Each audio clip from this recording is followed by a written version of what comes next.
and welcome. You are on the mountain with Rick, and it is time for New Game Tuesdays. But first, coffee.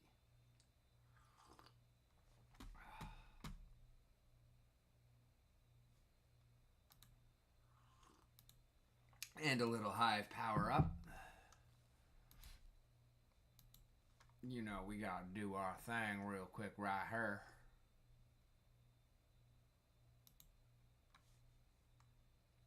You know what I'm talking about?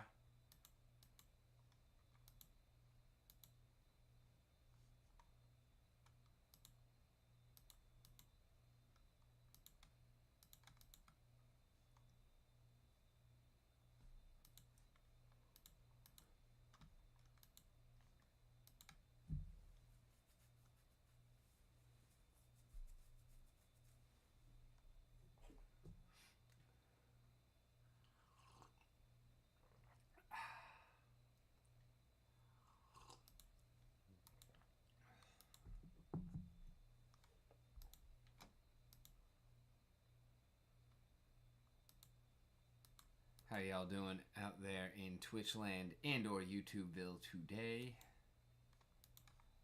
I don't know about nobody else, but I'm tired like a motherfucker.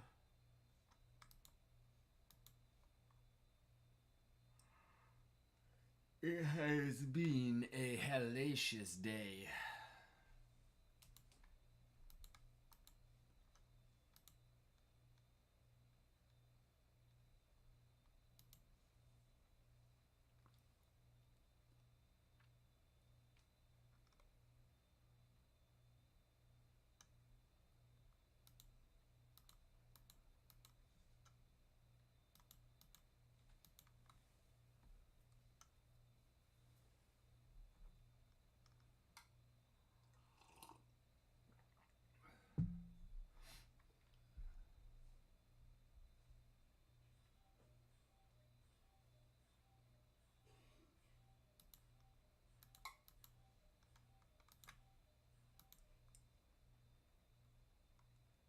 Ah.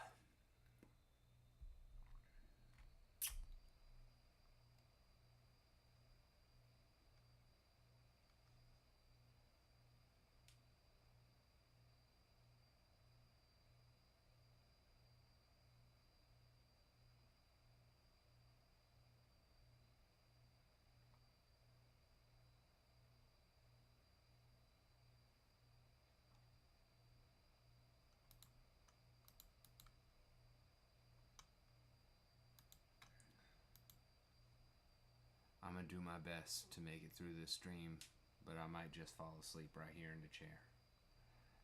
If so, don't take it personal. Just hop up in the Discord, get in the chat, and yell at me.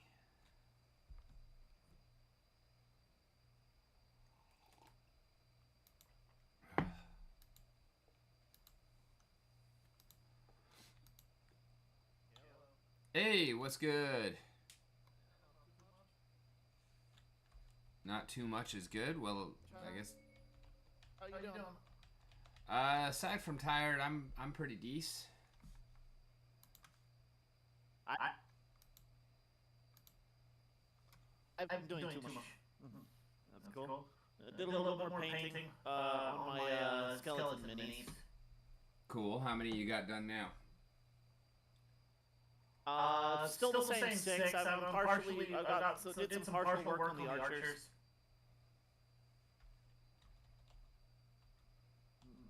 And I've been making I have the stories for the setting in my head.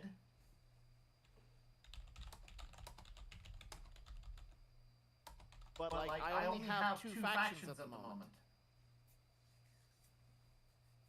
Because they're the two factions I have armies for playtesting. Yeah, I think we got Nikki in the chat. What's good, bro?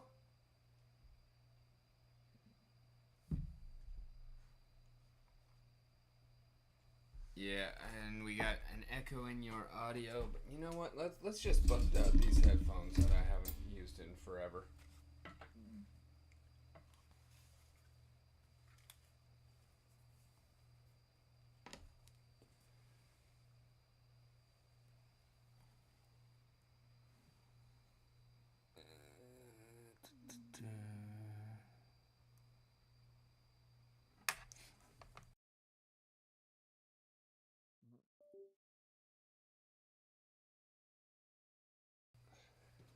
So, can you come up with any factions you'd like to see in this?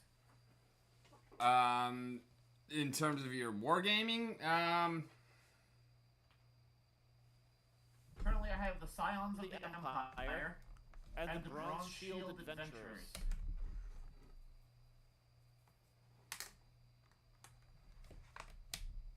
The Bronze Shield Adventurers are just an adventurers guild. Who are like, you know those jobs that are like entry-level jobs? yeah. Or like, they're not entry-level jobs, they're companies that recruit you into like, I'm using, because I went through it, truck driving. Like, you go to a truck driving company who, they'll deal with your schooling, they'll deal with your like training, schooling. They'll give you a job, and you'll work off the amount of money they spent on the training, and then after that's over, you're likely probably going to leave to go find somewhere else to work for. Yeah. That's the Bronze Shield Adventurers. They're an adventuring guild, or they're one of like a branch. They're a company in the Adventurers guilds. That are like they're the recruiters. They'll bring you on. They'll teach you the trade, and then after you've paid off how much effort they put into training you, you move on to somewhere else that probably pays better. Okay. Yeah. Like, I can imagine there's probably other adventurer guilds that specialize in different things, but the Bronze Shields are what I'm going to be playtesting with.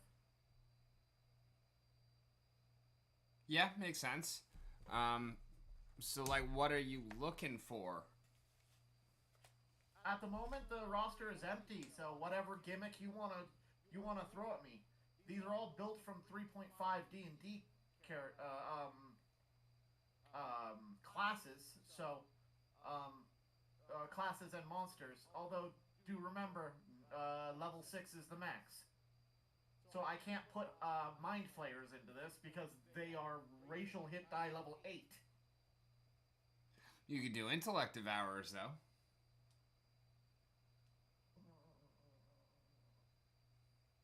Yes, yeah, you probably could. I don't know how well they do. I mean, they probably do fine, actually. They're kind of freaking crazy.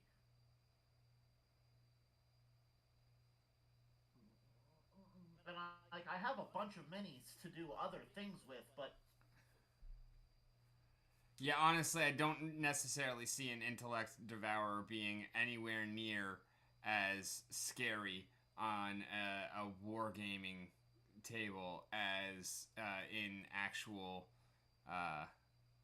like, dungeon crawls and shit.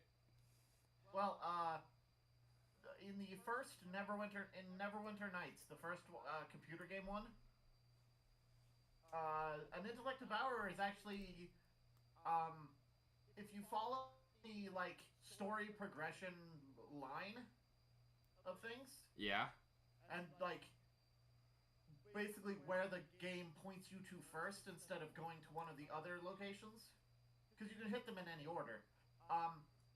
Your first major boss is an Intellect Devourer. And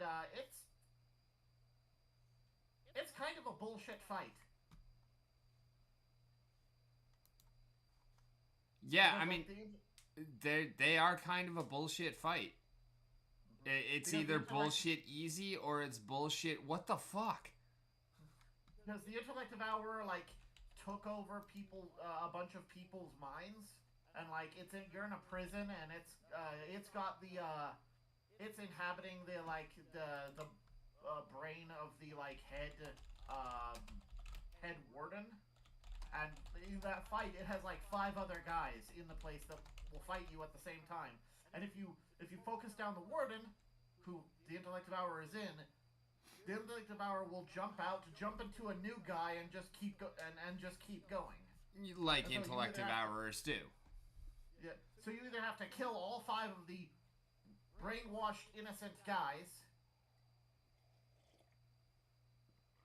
either before while he's attacking you, or you have to take him out effectively 6 times.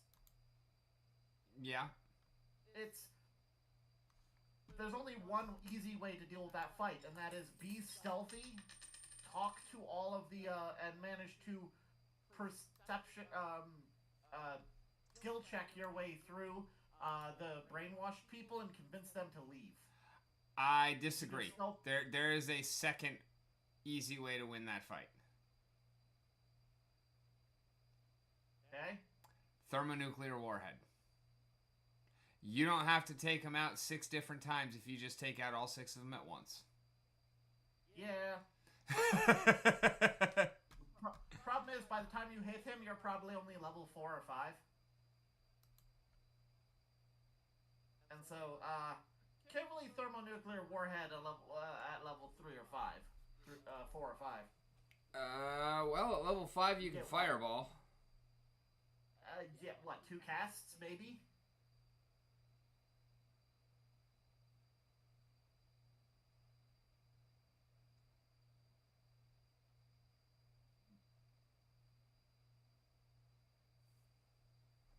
It's a start, that's all I'm saying. It's a start. Mm-hmm.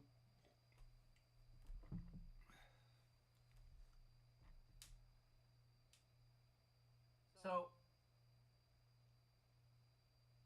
honestly, pulling from, like, real-world location, like, civilizations can work well for this. Yeah.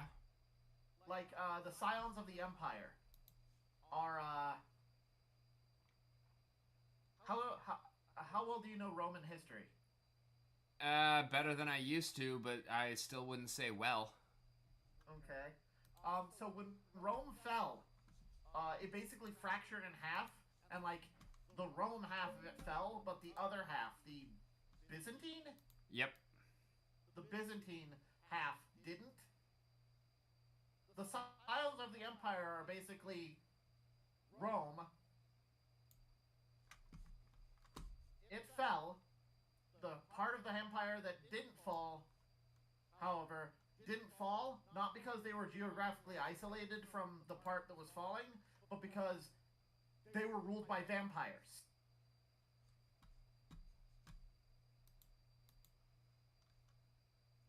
Okay, well there's your undead tie-in. And that's the Scions of the Empire. They're like the army for playtesting is 5 vampires. It's 5 vampires and like 24 skeletons, and you can't even field all the skeletons. Holy shit, Nightbot is actually working. Seriously, this is the first time in fucking months that I have actually seen Nightbot.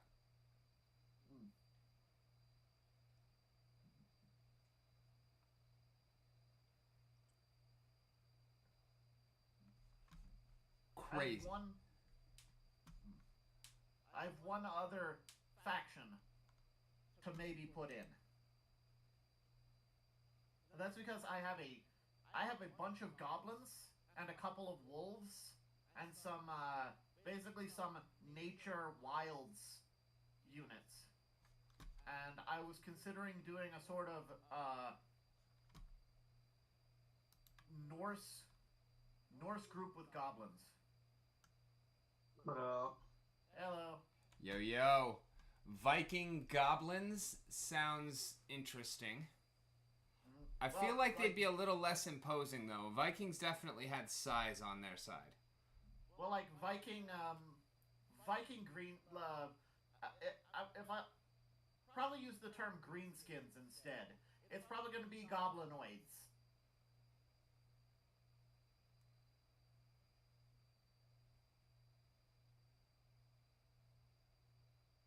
But, like, the goblins are going to be wolf riders, because that's something we've seen often enough.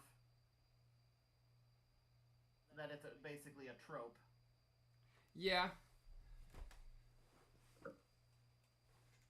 Yeah, I think you could take them a different direction than greenskins, though. Make them, like, Even if they're actually based off of a goblin stat block, just completely reskin them. Well, like, I'll probably... the goblins will probably be one part of the army, but probably not going to be all of the army. I'm just thinking goblins are, like, a part of it. They're, like, they're sort of like the like, Druid Norse barbarian faction. If you're going that route, you could just reskin kobolds a little bit better to that.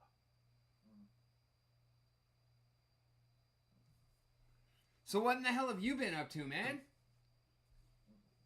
It's been a long fucking time.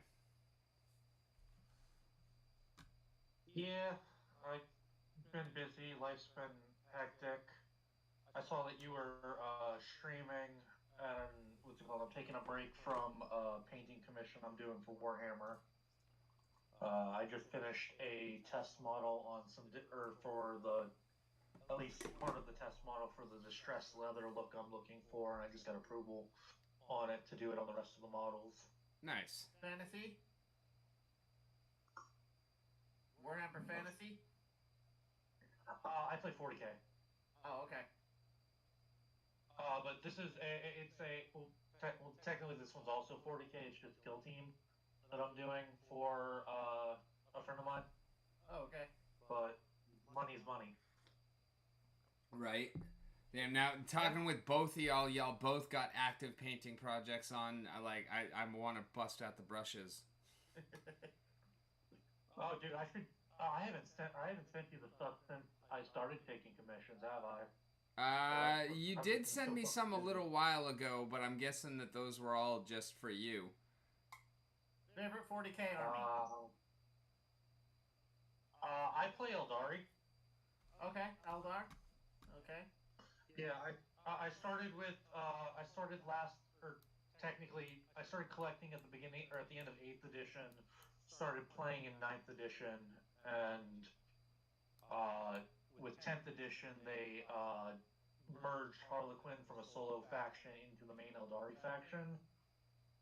So Yeah. now I'm stuck. I've heard a lot of people complain about that, but honestly, the Harlequins had so few units and were like almost barely not a faction. You say that, but they just they released Votan like 2 years ago, which are the squats, the old space gnomes, and they have the exact same model count. Yeah, that is true. That is very true. You know what I think they should do for the elves?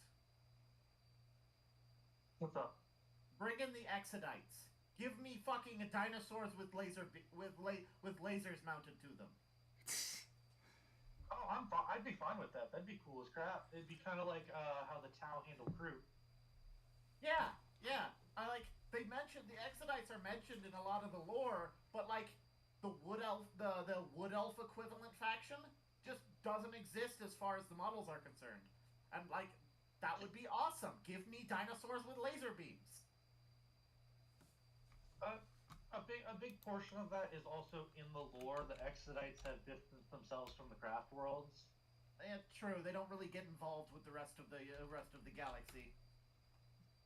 Yeah, they kind of stay on their maiden planets. It's just kind of like also with the lore with Drukhari, the Dark Elves. Dark Elves were originally all part of the main thing. It's just a different way that they branched off and bred differently over 10,000 plus years. Yeah.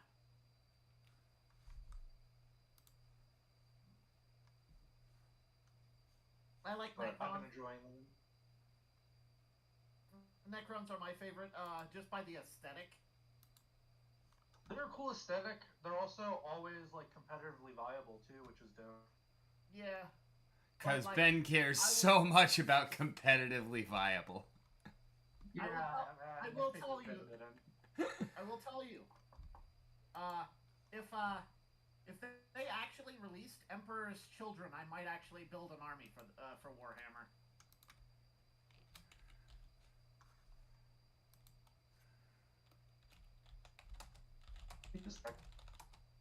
What's up?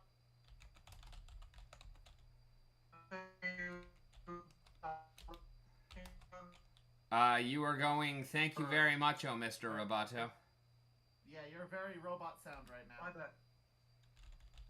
Am I better now? I swapped off the Wi-Fi. Yes. Oh, okay. Yeah. So that's probably it. So I'm sending you the test leather, and then I'm going to send you the last 3 commissions I did, as well as the last big project I've been working on for my personal army. So that's test leather.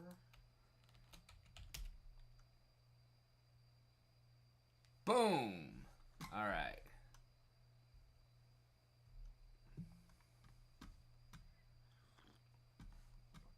Okay, pulling up Discord.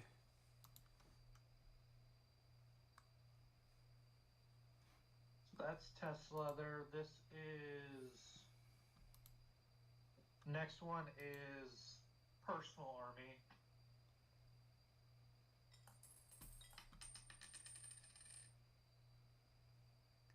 I'm going to give you the same advice I gave Ben. Bottle caps, bro. Bottle caps. And then...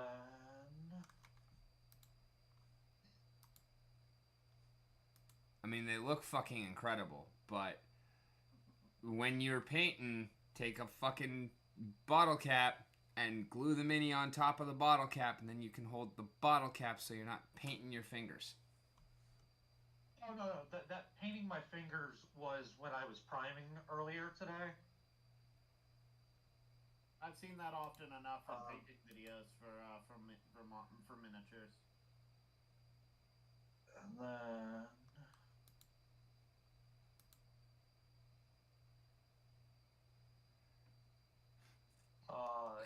yeah, that's definitely clean. I'm sending you are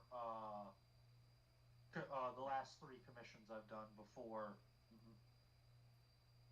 But when it comes to that, I have one of the Citadel stands that hold it by the base. Yeah, I like bottle caps better than that too. I have the old one, not the new one, which is the thin one. I have the old thick one, and it's fucking wonderful. I've done the bottle cap before. This one's so much. The thing I have feels so much better.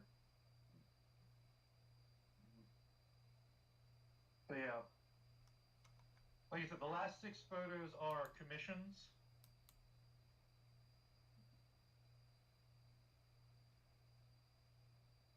I remember when you were just first getting started painting, you were like, how do I do this? Fucking now look at you. That, oh my god, this feather work. Fucking spectacular. It's all hand painted. One sec, I'll send it to you. I'll send it to you too, Ben. Okay. I put the only reason why I play Emperor's Chosen in the chat for the voice channel. Give me a second. Why does it not have... I thought I had you as a friend on here.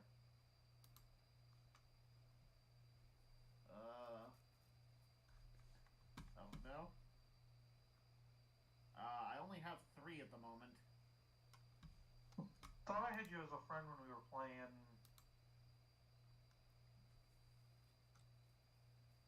some reason. Alright, I got, Yeah. Give me a sec. I'll send you... Okay, that worked. Listen, I'll send you... So this is the test... First one's the test leather that I'm doing on the commission. Next one is... Is that a Kriegsman? Yeah. Well, guardsman, but yeah. Okay. This one is the Avatar of Kane I'm working on. That's my personal. Okay, yeah. And then... Interesting go for blue. I got it used. The guy was already starting to do it with I run my stuff mostly as my regular what's it called as Boothway, but he was doing the blue scheme that I can't think of its name right now. Okay. I mean, it doesn't look bad. No, it's a striking color. Yeah, so the lore that I have behind this one, because an Avatar of Cain is just an autarch that's had a ritual done to it, is the autarch's through its path of Cain, it started as a Dire Avenger, which is typically blue. Okay. So I leaned into that. But if it was green, would it die? Not sure. I gotta show you. Oh, I'm gonna send you also one that's another personal. After I get to it, because I just found it in my other stuff. So there's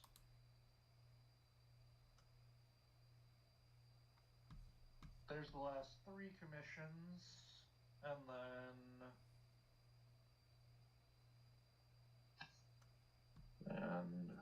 camera, where the hell is? Okay. Angron, some knights, and The Lord of not... Change. Okay, yeah, I was about to say that's not Kairos Fate Weaver, because I only see No, one head. Kairos is the two. Yeah, Kairos is the 2-headed one. And then this is a kit bash of it's a Harlequinized kit bash of an Autarch Wayleaper for my Quins. I'm gonna send you this one too, Rick. My Quins are all pumpkin heads.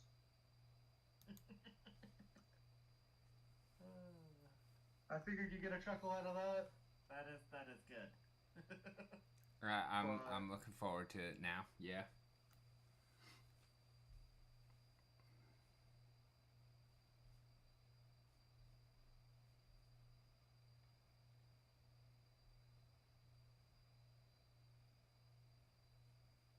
But again, all of that's free, or outside of a little bit of me edging in the wings with my airbrush. That's all freehand.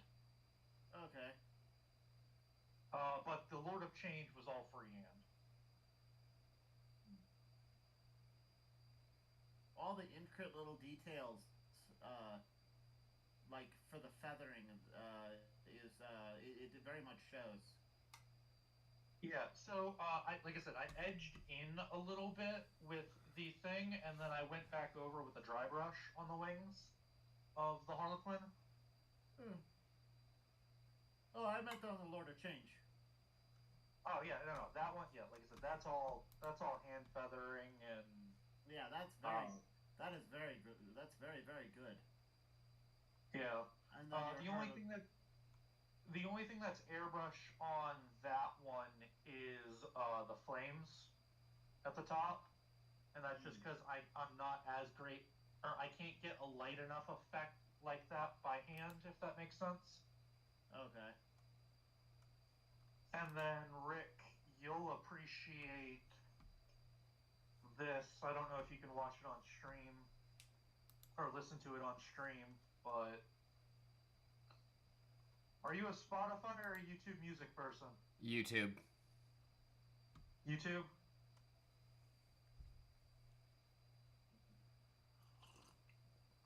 Yeah, fuck Spotify. I've got a project with a friend of mine. He's doing my instrumentals. I'm doing vocal works and lyrics and helping with mixes.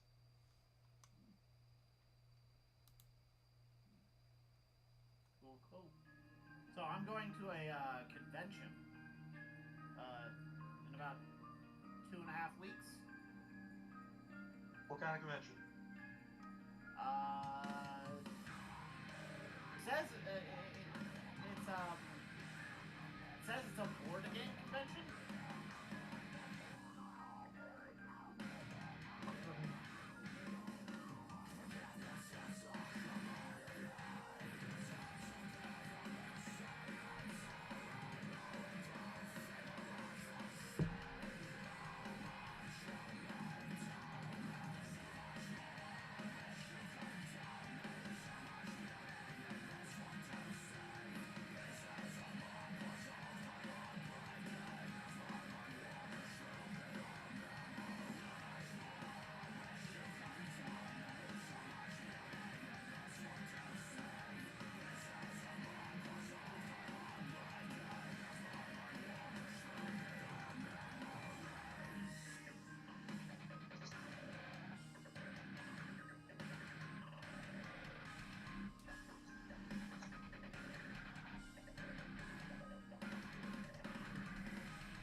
Okay. I've heard of that. I've got I think a friend out here said they were headed to that. Yeah, it's the first time I've ever been to a convention. I don't know all of the vendors who are going to be there. I didn't see anything I recognized immediately, but like, I like Warhammer 40k. The models are very very pretty, and like the lore is kind of fun. But I don't actually own any armies, mostly because they're so expensive. Oh yeah, no. You get for. I'm lucky to have gotten into it when I did and have gotten the deals that I've gotten so far. Like I bought Um, I do have one army for a Games Workshop war game, but it's AOS Age of Sigmar. Their updates to the fantasy. yeah. I know Age of Sigmar. Yeah, I have a Skaven army. You would have a bunch of rats. Hey, they're cool. They are cool. Skaven's a weird play style. I could never play it just because it's. I already have a hard enough time sometimes with Eldari being such a fragile, tradey army piece, Mm-hmm. and Skaven's one of those armies that Tend to be it's even just more so. yeah. But like Like that's why Skaven is kind of odd because they can be even more so, but depending on how you build the whole army, they aren't necessarily very particularly fragile. yeah. The issue with that I have with it is first off I'm too goddamn competitive and I like to play the best that I can. Mm-hmm. And like I like to play the best stuff. That's just kind of who I am, and I've accepted that. But like the other side of it is like, while I am that way, with Skaven, it's the same reason I can't play Gene Stealers in 40k. Is I don't want to. First off, I don't want to move that many models a turn. It's a pain in the dick. And Skaven, as I've seen it, is usually fairly horde. Yeah, And then like that's fair. the other part of it is like its power comes with its numbers, and as I see those numbers dwindle, I get discouraged. Well, you can Because I'm definitely not. build. You can definitely build Skaven to be very tanky and big by going monster heavy. Similar to how you can play guard by very like tanky by just taking a bunch of vehicles instead of and not as many guardsmen. But Yeah. it is definitely like its first plan is I'm throwing a bunch of crap at you that is completely worthless but ties you down. Yeah. And like I can get behind that style because I play Harlequins, which that's kind of their thing. But Harlequins at least, and Eldari, on their glass cannon at least pack so much of a punch Oh yeah. with lower shots, whereas it hurt or like playing something like skate like a horde army, it definitely as you lose models you start to see drops off in power. Oh yeah. Like I have 20 Skaven clan rats. I don't expect them to if I ever once I actually, find someone around here to play against, I don't expect them to actually do anything. I expect them to to get into melee and then waste my opponent's time while the rest of the stuff does good things and they get murdered. That's what they're made for. They're not really going to contribute. So I would love to get into Sigmar. My two biggest problems that I have with Sigmar currently is one, money, because I'm still trying to. My eventual goal is to own the entire Eldari main line and most of the Forge World models. Oof, Forge World. Well, right now, Forge World's a little weird with Warhammer right now because since they moved to the new site, they combined the two. Yeah, except for custodians. Nope, still same thing. They're both together. Really? I thought they kept The old the custodian stuff separate. Nope, the Forge World site. You know how they used to have the Games Workshop site, which was the mainline stuff, and the Forge World stuff, which was just Forge World specific. Yeah. They got rid of both sites, and it's now just Warhammer.com, and you can buy both from the same site. Yeah. Okay. So, and I mean, I already have like a couple of I already have 3 of the bigger, not bigger, but like 3 of the more major models that I can run from Forge World. I have I have 3 Hornets. Okay. As Eldari, but like I have the entire Harlequin line that I can run as max, That's and what, then five I units? have what? The entire Harlequin line. That's what, 5 units or five different data sheets. No, it's so I have 3 Troop Masters, 3 Dust Jesters, 3 Shadow Seers.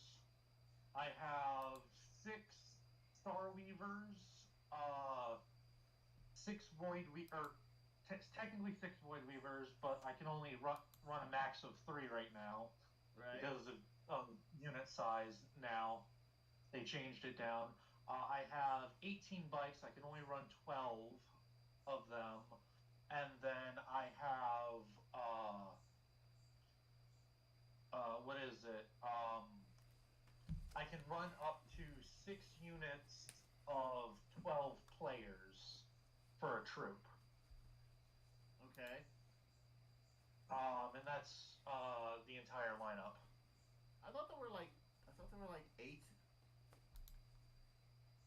There are technically 9 data sheets.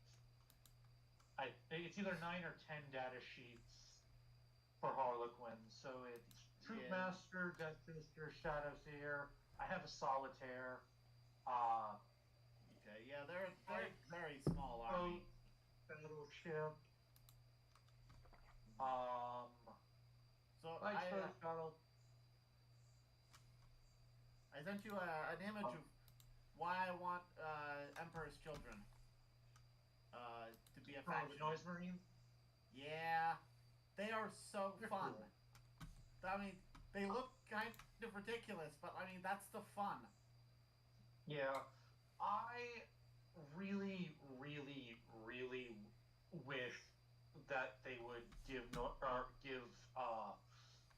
Emperor's Children their own book outside of Chaos Space Marines. Since Thousand Suns, World Eaters, and Death Guard have their own. Technically, they're kind of due for one, but I think they're having. I mean, because their patron is Slanesh, and they're like the super depraved ones. I think they're having some difficulty making it, PG enough to be on a shelf in a game store where kids can be. You say that, but like, have you ever looked at Tyranids and looked at Gene Stealers and looked at Orcs?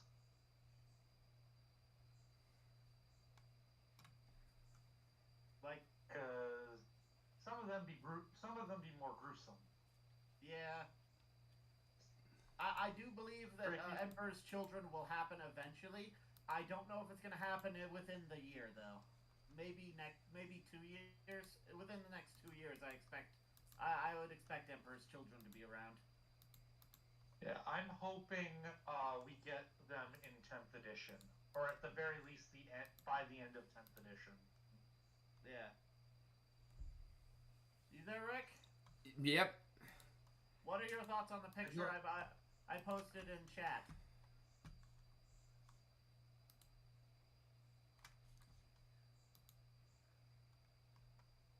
The one with the guitar, he looks kind of rad.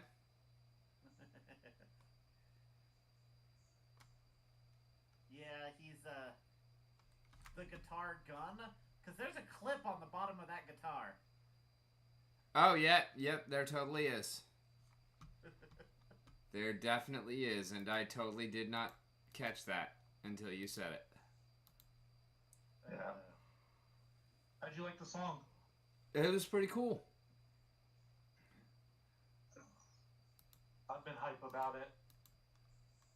Alright, well, I'm gonna probably head off. I have to get up early tomorrow. Earlier than I normally do, so thank you for talking Warhammer with me. I don't have anyone around here who can talk Warhammer and actually, know about.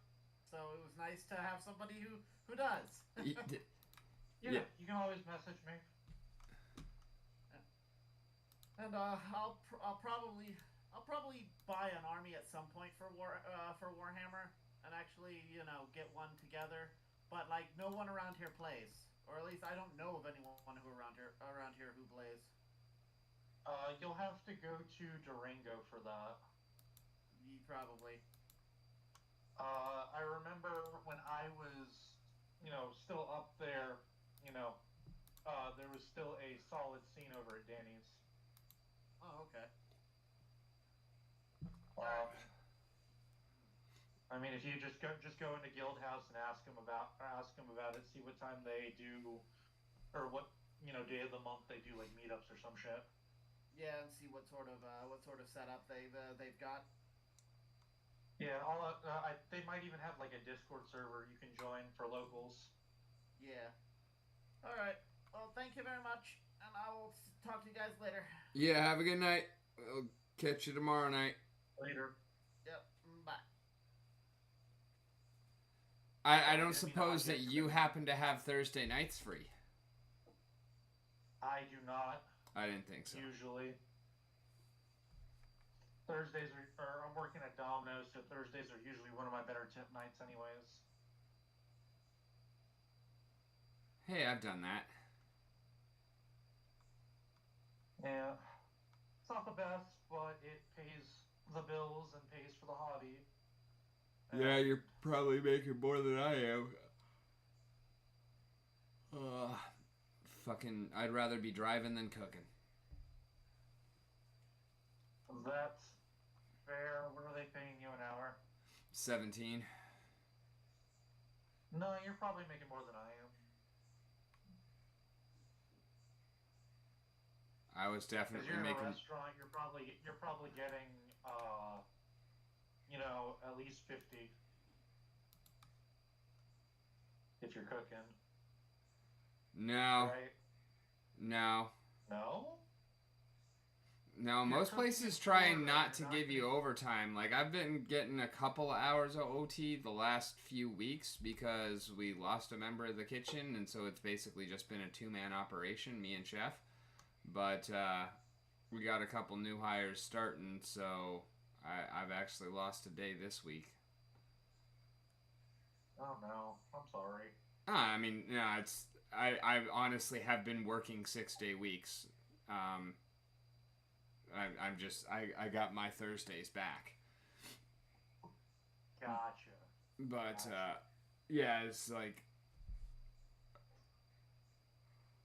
again, I don't have a car either, so that's a lot less expenditure. What was it? You had the truck, right?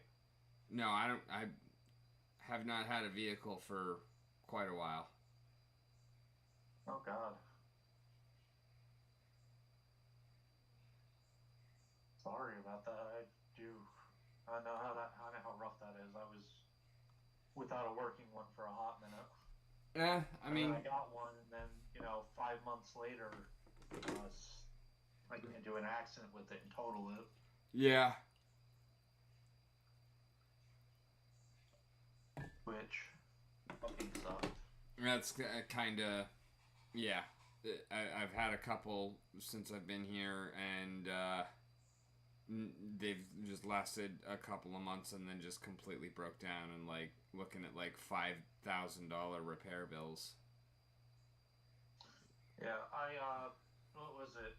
June last year, I flew out to North Carolina to pick up my grandfather's old Honda from my dad because he was gonna sell it, and then I was like, well, I need a car. I can, do payments on it or whatever. So instead, he just gave it to me because it was my grandfather's. Cool. And then at the end of November, like the only caveat was that like I had to just fly out and get it, which money was tight, but I made it work. But November, I was leaving, or I got off work. I stopped by Target to grab some stuff that I knew we needed at the house. So like sponges and paper towels and shit, right? And I'm leaving Target after work, and I'm in the turning lane, and the light turns green because it's not got a turning lane light; it's just got a general green.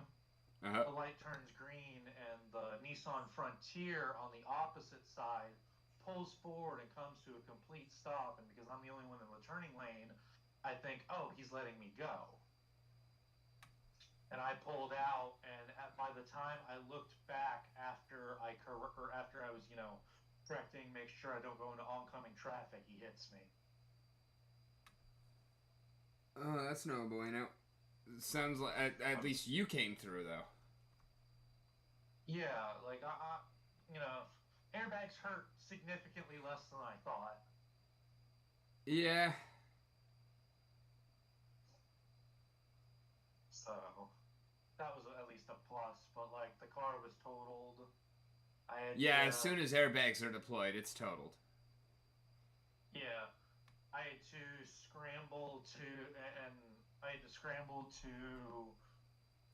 find and finance a car. I've got a 2017 Ford Focus now. Or not Focus, Fiesta. What happened to your little vroom vroom mini? Oh God, fucking that! I haven't had the mini in a hot minute. It jumped timing. One day, and I thought it was just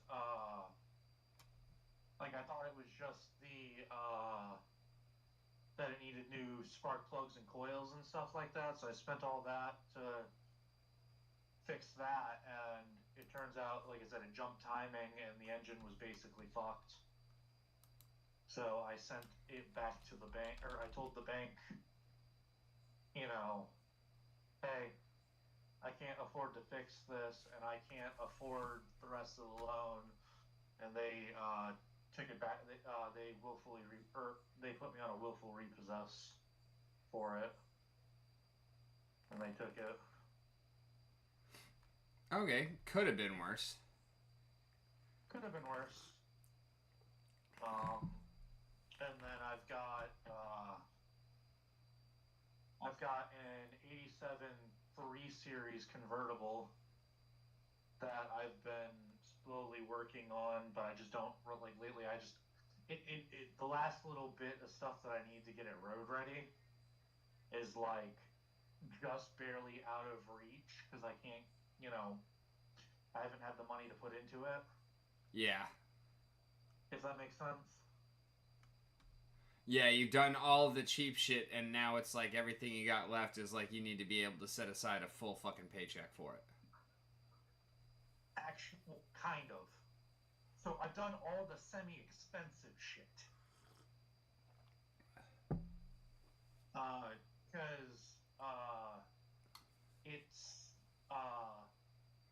Because it needed so it was fucking up, so it needed a new ignition switch. Got the ignition switch.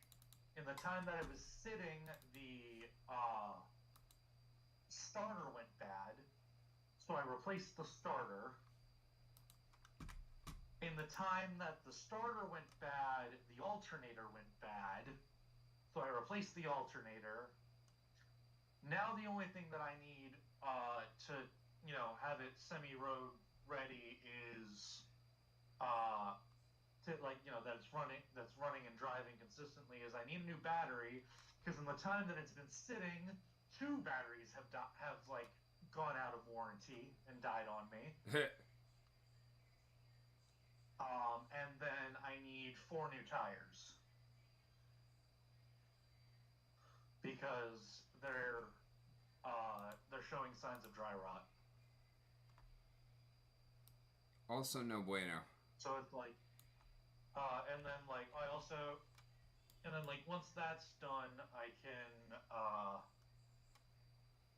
start asking around for friends because I need to pick up I need to find a friend who has access to a shop that I can get get something to cut metal with, so I can buy metal and weld, and that also has a welder, so I can because in that time I went from a car that had absolutely 0 rust to right where the trunk drop off in like 6 months started tearing itself apart.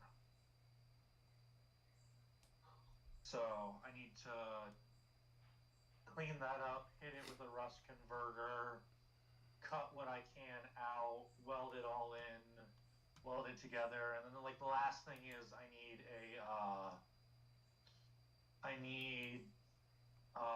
2 e-brake lines. Master and slave? And then what? Master and slave? No, not cylinders, lines. Like the actual cable. Because at some point, or I didn't know it when I bought it. The previous owner, the cable that goes to the handbrake got cut. Oof. So and I'm guessing it's a stick. I can drive it without it. What? And I'm guessing it's a stick. It's a stick. You know me and my toys; they're all stick. I mean, I prefer stick, but I can't say that every one that I've had has been a stick. So. Yeah. No, with 80s BMWs, you have to go stick. We got a family around the block from us. Those ones were garbage. We got a family around the block from us. I don't know these people. I've never really seen them aside from, once in a while out in the yard as I'm driving by or whatnot. But these motherfuckers have like 7 BMW 5 Series. Like every single body type. They've just got all of them. Okay. So they have one like mine. I miss that car. I miss that car so fucking much. And it's just like I don't understand that level of commitment to a car. Like the 5 Series are gorgeous. No, and 1 or even 2 of them I can totally understand.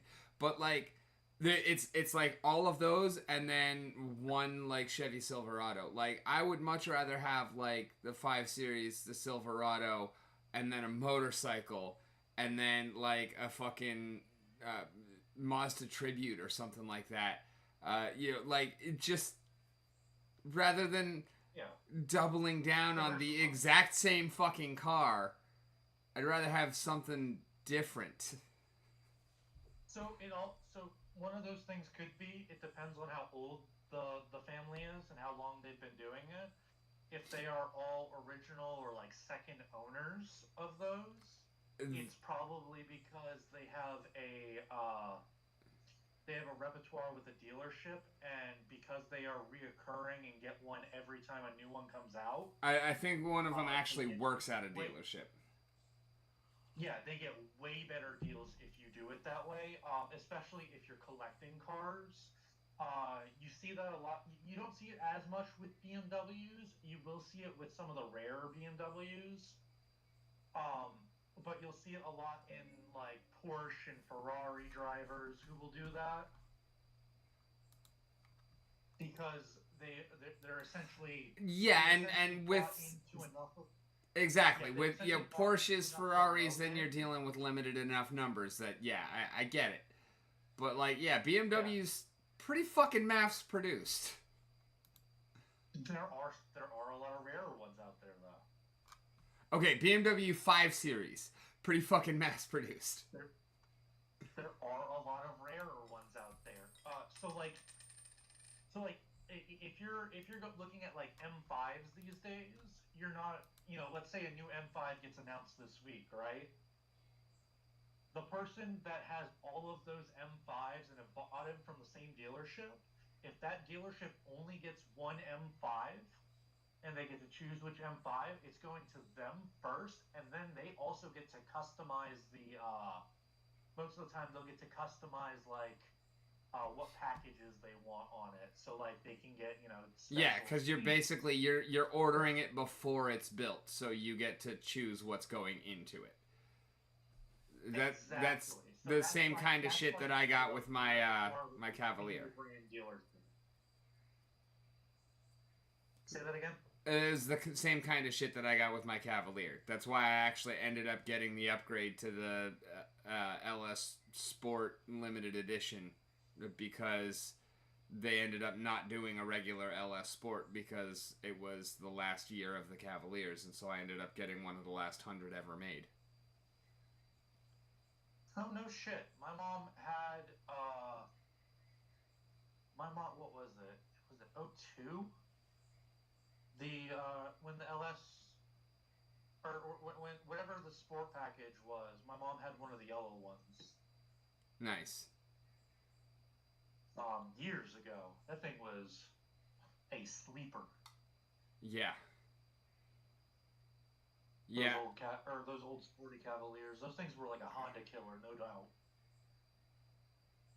I mean, it wasn't anything super impressive, but it was definitely better than most people expected. Like, I did take it out to the track, and even fully stock, it could run 16 flat. I never got 16 flat. It would have required a better driver than me, but I know the car could have done it. I got down to like 16.2. Yeah. And like I wish Chevy would have kept its successor longer. The Cobalt? Yeah, the Cobalt. So is the Cobalt not being? I thought Cobalt was still in production. I don't think Cobalts are in production anymore. I don't think they've been in production for a while. I thought they got phased out when the Spark or whatever came around that time. Because I remember I had a buddy who had he's had two of them. He had he had two of the SS's, one the year that it came factory turbocharged, which was the earlier, rarer year, and then he had a supercharged one, which was a later year. And my God, that thing was a beast when we built it.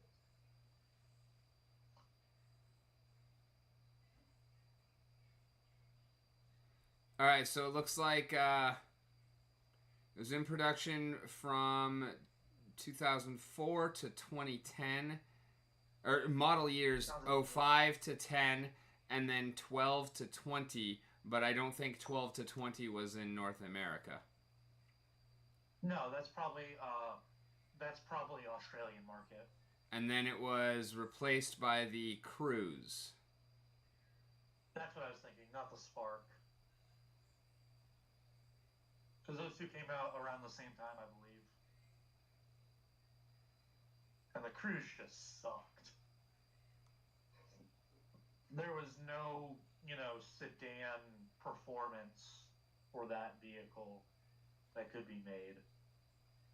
Yeah. That's the coolest thing that was about, or that was the coolest thing about the Cobalts. Especially the SS's. I didn't even know that they had made an SS Cobalt. Yeah, look what engine's in it. If you're on the Wikipedia.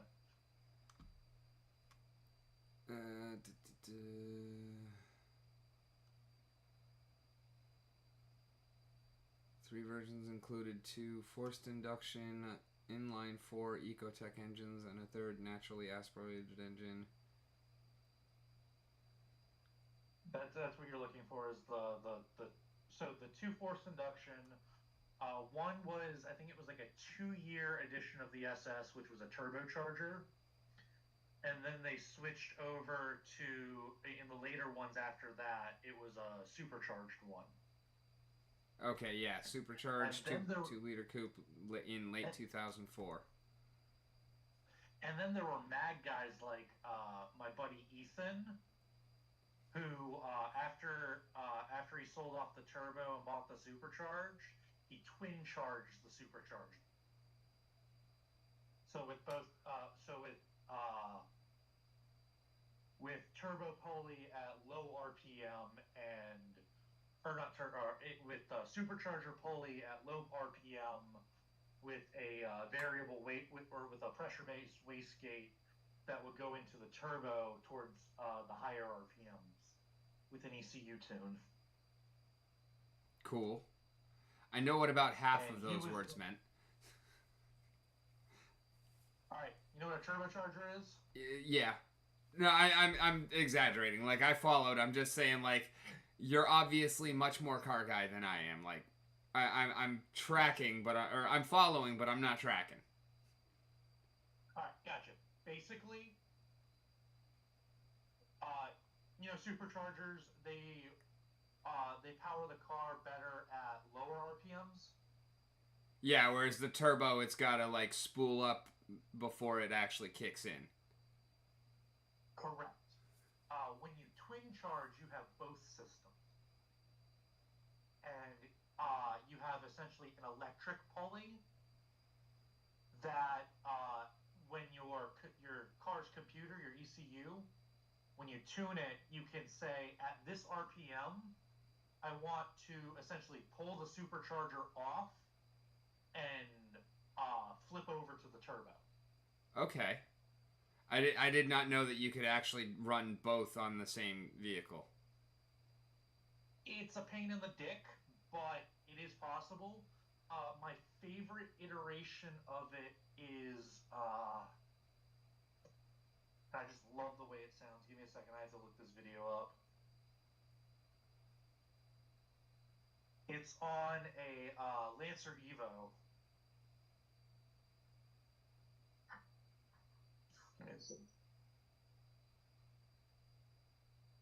Bear with me.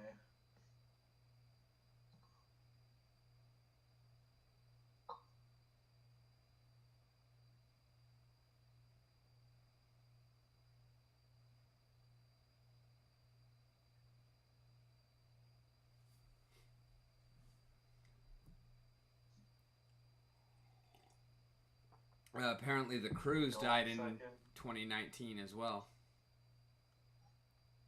Yeah. Cruise was a terrible car. It's about an 11-minute video. You just scroll through till you hear this thing take off.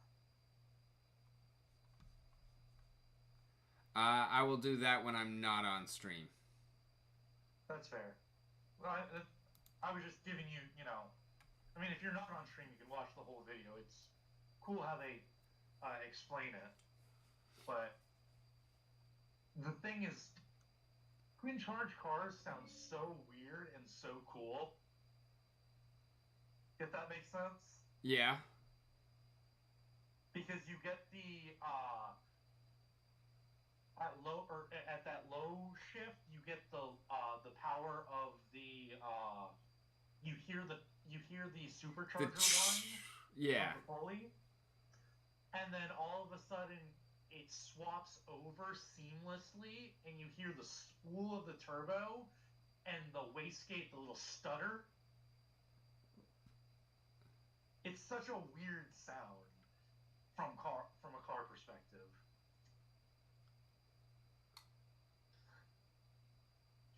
But yeah.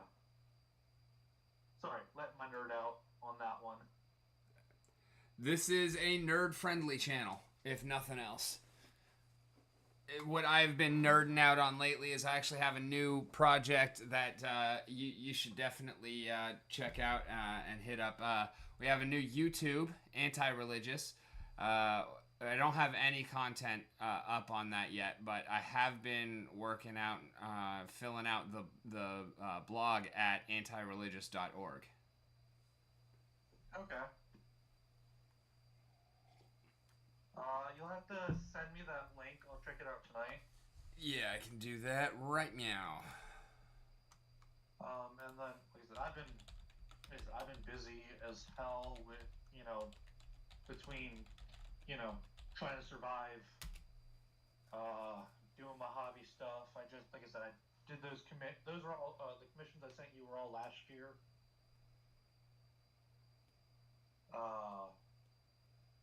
And then I'm working on a kill team. The kill team. It's I'm working on the guardsman, or I was working on the guardsman tonight. You saw the leather. Should also send you the Zenthenial highlights of this other one that's in that group.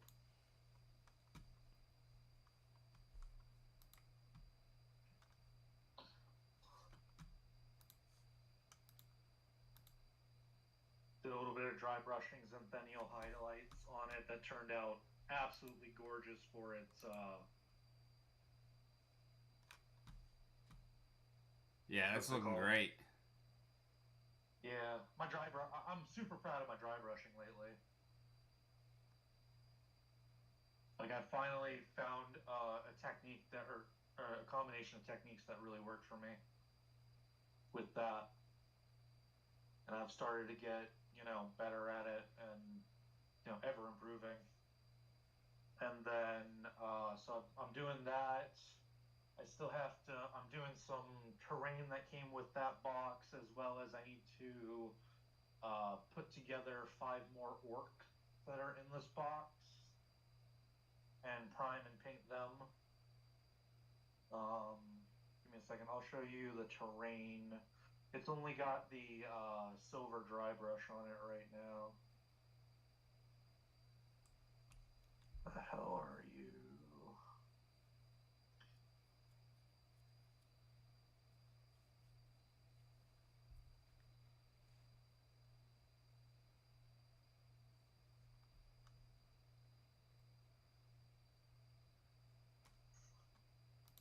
Because that one's just primer and silver.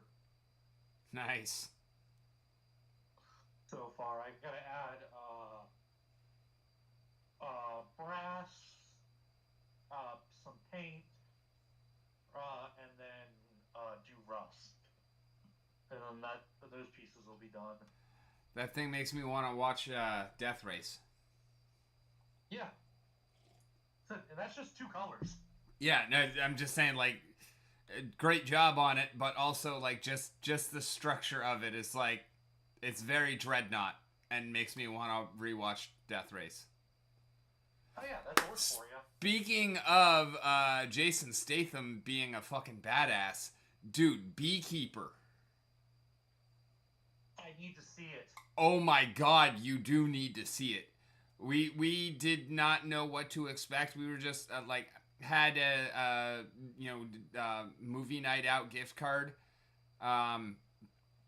type of shit, Yeah. and we both had a night off together, so we were like, fuck it, let's go see a movie. Didn't know even what was playing, looked it up, and ended up, was like, well, I guess, it's either Beekeeper or Color Purple, and I was like, I'm not really in a, like, drama type of mood tonight, but I can always go for some Jason Statham. So we went and saw Beekeeper, and fucking great. Yeah. Thoroughly Jason enjoyed. Statham, if I remember correctly, is Krav Maga, right? Say again?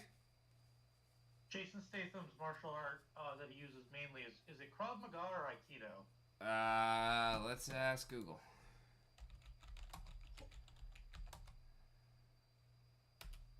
But I love his martial artwork. It's so nice, so pretty, so brutal.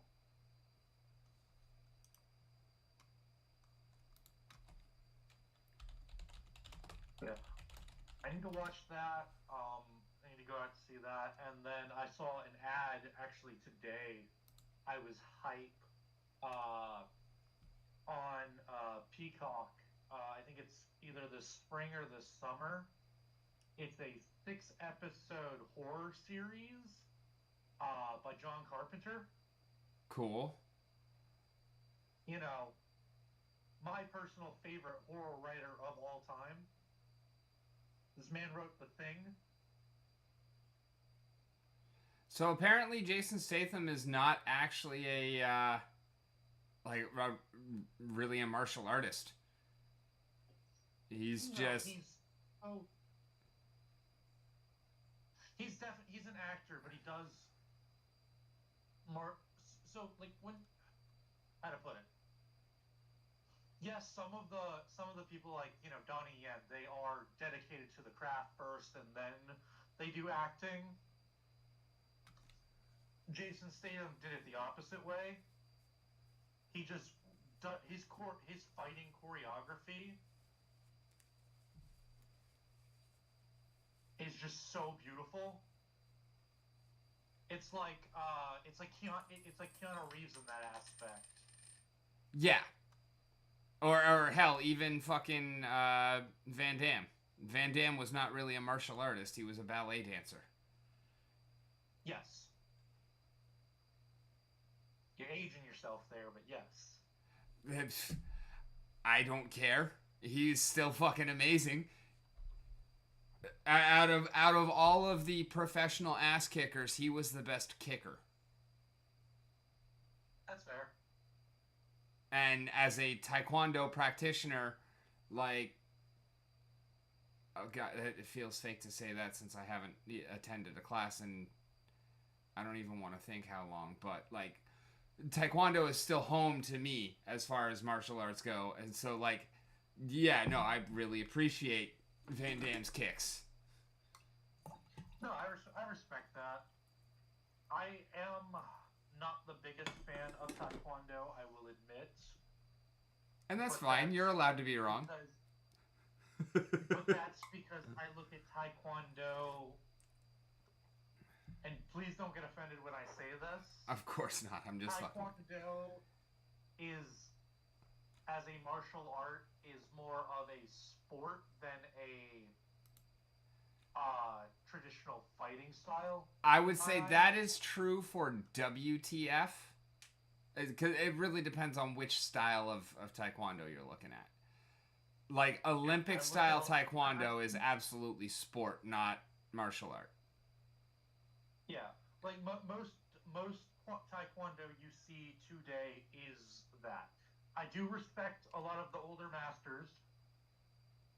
I'm not discounting that. And then like I also like I respect the people who have respect for the older style of taekwondo. Like hell, even fucking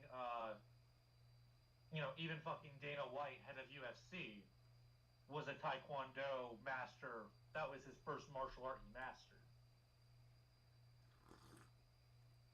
So like I respect that, and I respect solid kicks. Don't get me wrong, but I look at taekwondo as a sport to be judged, not a not a martial art to fight with.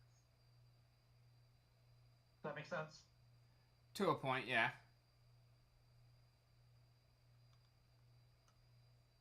Because like I said, I'm not discounting it.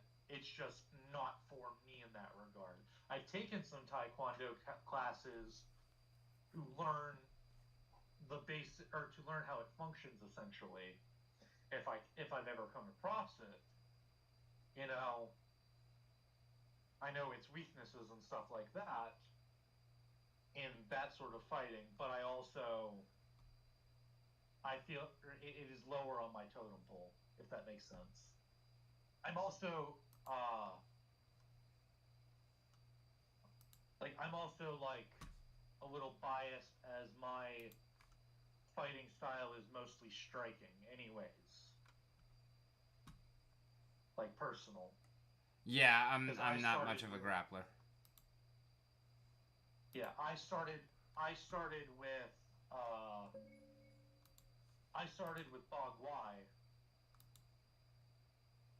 and from Bog Y to Jeet Kune Do as a prince, or to the Jeet Kune Do principles, blending in Wing Chun, Muay Thai, and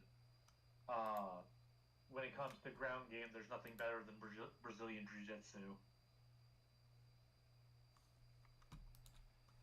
Yeah, I started started with karate as a kid, and yeah, it was just I never really felt it. I don't like karate's principles. I understand why it's there. It wasn't even so much principles or ideals or anything like that. It's the actual like the method of generation of power in the strikes. It's just like I'm not super muscular and whatnot, and karate is very much like an actual muscular strength. And then got into kung fu, which is more of like a waist whipping and centrifugal force motion, and like that was pretty cool. I really enjoyed it. But then when we moved down to Florida and I got into Taekwondo, I just really loved like the sine wave motion. And of course I still, incorporate the kind of waist whipping circular shit from Kung Fu as well. But it's like, I really enjoyed the actual fluidity of the motions. Yeah, and that's why I don't. That's the big principle I don't enjoy with karate. Is karate, while yes, can be very powerful, you have to be very powerful to use it in the first place. And the biggest weakness in every single karate person that I've ever fought, right? Any person that's their main style is they get so much power from their legs and their stance and being low and being centered towards the ground, that as soon as you can strike and put them off balance, even in the slightest, you can take advantage of that and they're done, like absolutely done. And that's I think the biggest fault in karate is being so rigid. Yeah. Honestly, I also find that it's a lot more taxing on your staying power. Like with kung fu and taekwondo, like because most of your power generation is just coming from the manner of your movements, your muscles have a lot less to do with it, and therefore your constitution stays up for a lot longer. No, and I get that. And especially because like I took what was it? It was leopard style Shaolin was what I was trained in, which is a branch of tiger style. It's a northern branch of tiger style. Does that make sense? Uh-huh. It's like tiger with influence from like dragon and monkey. Does that make sense? Uh-huh. So, I took that in, I learned that, and the fluidity that you get and the flexibility that you get, at least for my fighting style, my mixed style, it works really well. Because, like I said, my core foundation is Bog Y and Wing Chun.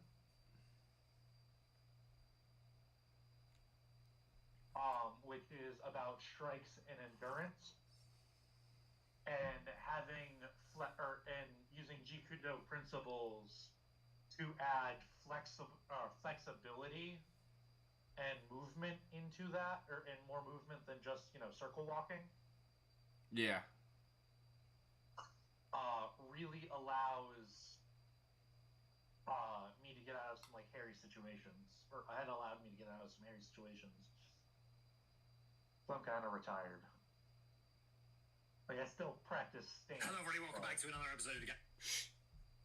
Bring us a world of... I said I still practice stance, but...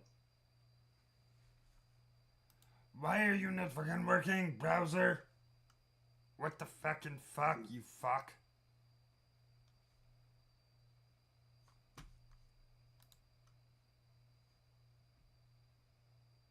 So what else you been up to, aside from working and painting your ass off?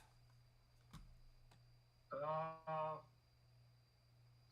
mean, I haven't even been painting my ass off. I have so much fucking pile of shame. Other than that, though, said working, painting, cooking recipes, relearning old recipes, remembering recipes, stuff like that. Fucking, it had been forever since I fucking reverse seared a steak. I did that the other night.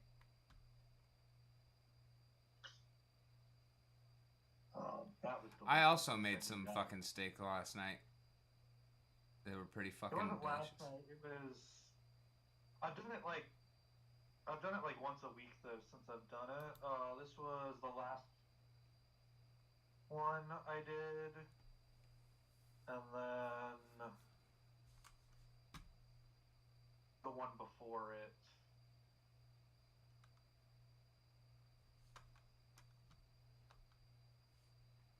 Have you been playing any Magic? I'm basically out. Yeah, me too. I have my decks, but I sold the collections. Well, no, I sold all of the random cards. I still have, like, I want to say, like, 8 decks. And I've got my collection of Hydras and my collection of Lightning Bolts. But, like, I don't own any single cards aside from those. I have a casual commander deck. I keep up with new cards just for conversation. Yeah, A lot of the time. I will not give Hasbro another fucking penny. So I keep up with new cards mostly for conversation and mostly only in conversation and primarily with Ben. Like, Ben keeps me up on it. Yeah, so like I watch. I've been getting into CEDH content lately CEDH? again because Like, yeah, Commander? Okay. Yeah, Oh, competitive. competitive. Gotcha. Okay. Yeah. I just didn't immediately recognize that one because I was never into Commander. Yeah. So I'm really because the last time I was into competitive Commander, I was fading out of it last time. I was fading out of it just before I left Colorado. The second time. The second time, I didn't know you had gone back.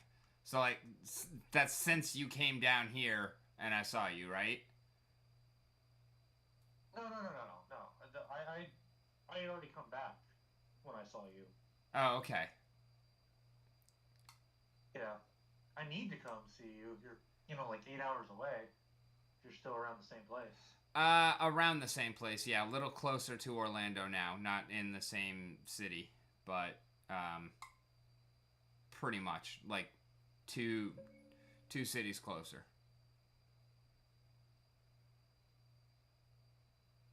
But I need to go back. I need to come see you. Chill, hang out, something. Bring some minis. Have you paint one of mine. Hell yeah, I would love to fucking see you again. And Rebecca would absolutely love a chance to fucking meet you, because she didn't get to last time. She did. She met me and my ex. Remember?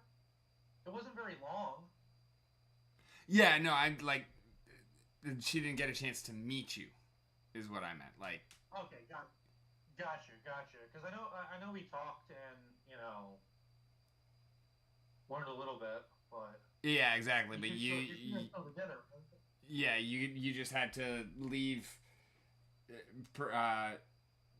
to go on because I think you were going to Disney with your family or something like that, and No, she was. We were coming back. We had to be back home that night so I could go to work the next morning. Okay, yeah. And she had been working that day, so y'all ended up kind of missing each other on the tail end. Yeah, like met introductions, but not like super deep. Yeah, exactly.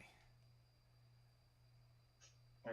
But now, I mean, Strong, by the way. this is my office is also a guest room, so like I can put you up for a night or two, and the only rule that we have as far as that, like, I don't charge anybody for the cost of your lodging is you got to come on stream with me. So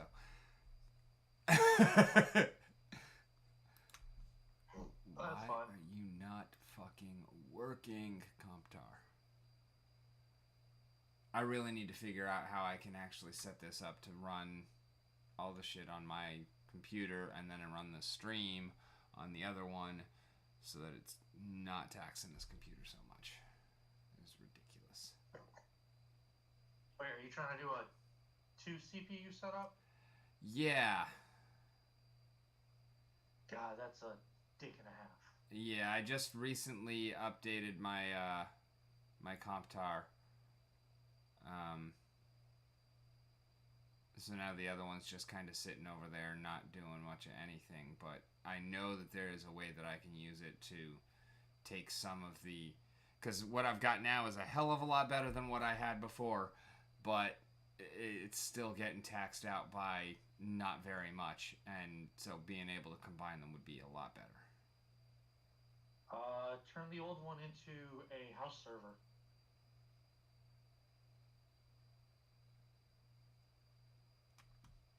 I believe that should solve a lot of your problems. If you turn the other one into a house server, you can have it essentially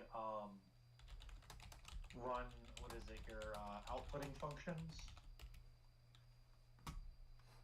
So like, and then you're essentially working from, you essentially turn the one that you have, you connect it to that one remotely. Quote unquote remotely. It's still in the same house, but and then all you have to do is occasionally swap over to that one, so that takes off a lot of your high pressure load of the big one. Does that make sense? Kind of. I've never heard of a house server before, but yeah, that... I say house server. It's really... It's really just, it's sending out the basic functions, essentially, kind of like a server would. Yeah. You're using that one to host, to take off the load of another. Does that make sense? Yeah. I'm looking at some articles on it right now.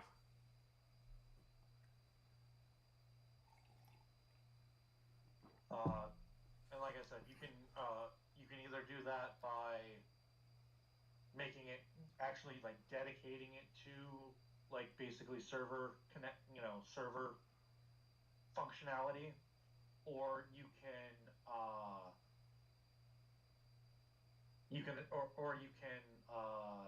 if you, I can't remember the name of the programs that you're going to need to look into, but you can essentially do remote access and have that one remotely access, or have the one that the good computer remotely access the older computer and have it run like the functions to send out via streaming. Does that make sense?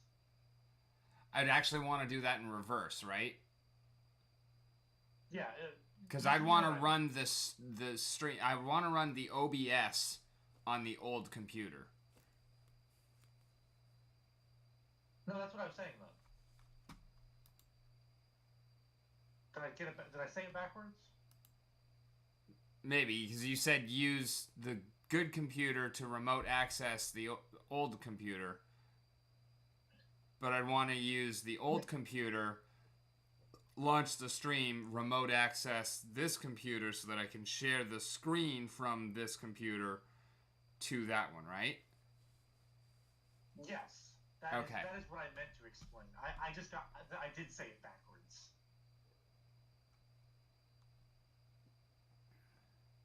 Because it's essentially like, do you remember, I don't know if NVIDIA is still doing it. They had a program for older computer, or they had a thing that you could sign up for. It was essentially like cloud-based gaming. That if you had an older computer that wasn't like incredibly powerful, like your graphics card was bad, or this was during like when graphics cards were impossible to get during COVID. Yeah.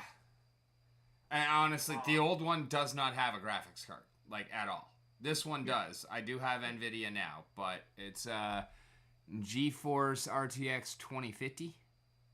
Still nothing amazing. Nice.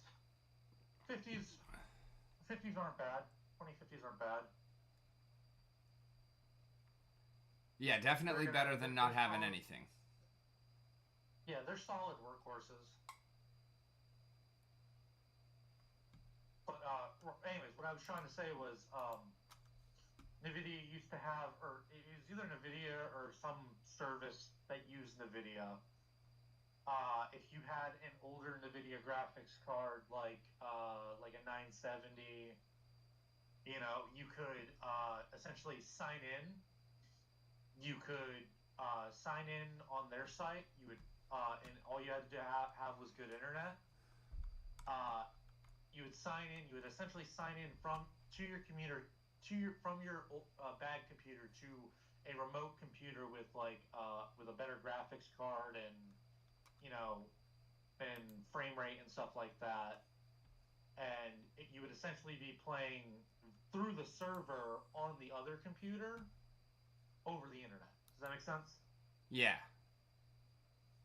And you're essentially doing the same thing within the house, though. It's just the server is your own Wi-Fi network. Yeah. Or the connection is your own Wi-Fi network. Which makes it a whole lot safer, too, and probably faster. What'd you say? Which makes it a whole lot safer, too, and probably faster. Yes, because it doesn't have to go as far.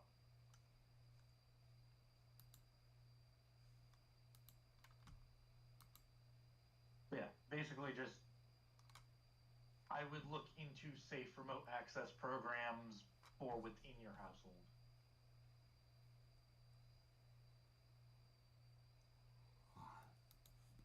Because if you're doing it for streaming purposes, that's easy. Because it allows your good computer to take